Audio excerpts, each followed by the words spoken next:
अल्लाह ने फरमाया, हमने आपको कौसर अता कर दी। ये छोटी सी सूरत आपकी बड़ी से बड़ी मुश्किल कैसे हल करेगी?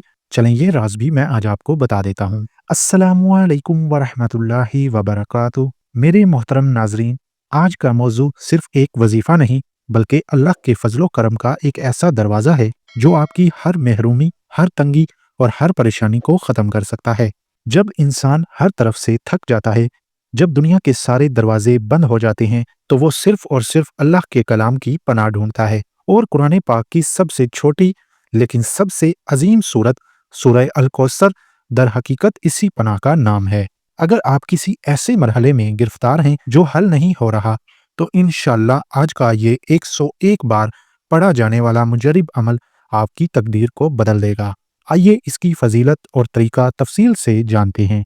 नाजरीन, क्या आप जानते हैं कि सूरह अल कौसर किस वक्त नाजिल हुई? ये वो वक्त था जब मक्का के काफिरों ने हमारे प्यारे नबी हजरत मोहम्मद सल्लल्लाहु अलैहि वसल्लम पर तानाजनी की इंतहा कर दी थी। आप गमगीन थे क्योंकि आपके साहबजादे यकी बादीगर वफात पा गए थे। कुफार ने आपको अबतर यानी बे औलाद और नाम व निशान मिटने वाला कहा। ऐसे शदीद गम और दुख के आलम में अल्लाह ताला ने अपने महबूब को तन्हा नहीं छोड़ा। उसने फरमाया, इन्ना आतईना कल कौसर, यानी बेशक हमने आपको कौसर अता कर दी है।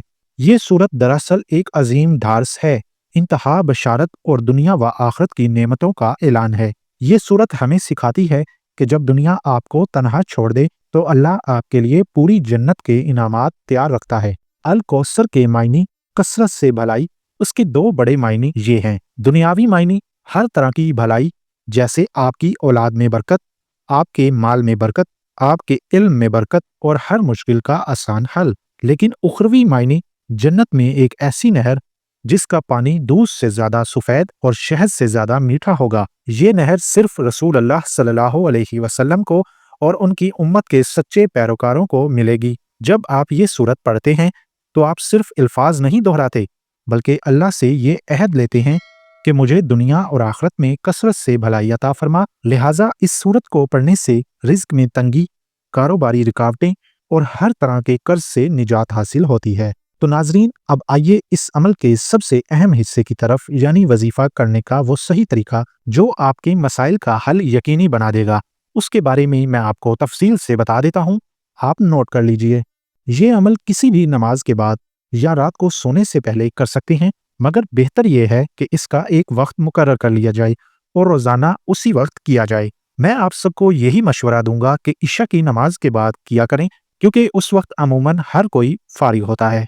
आपने सबसे पहले बावजू हो जाना है और जाए नमाज पर बैठकर किबला रुख बैठ जाना है। शुरू में और आखिर में 11 बार या कम अज कम 3 बार दरूद इब्राहिमी जरूर पढ़िएगा।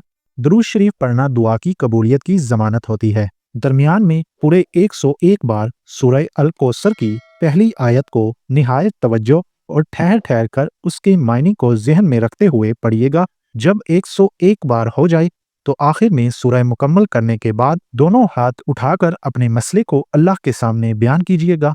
कामिल यकीन के साथ दुआ मांगिएगा। अपने लिए, अपने घर वालों के लिए और पूरी उम्मत के लिए दुआ कीजिएगा। मुझे भी अपनी दुआओं में याद रखिएगा।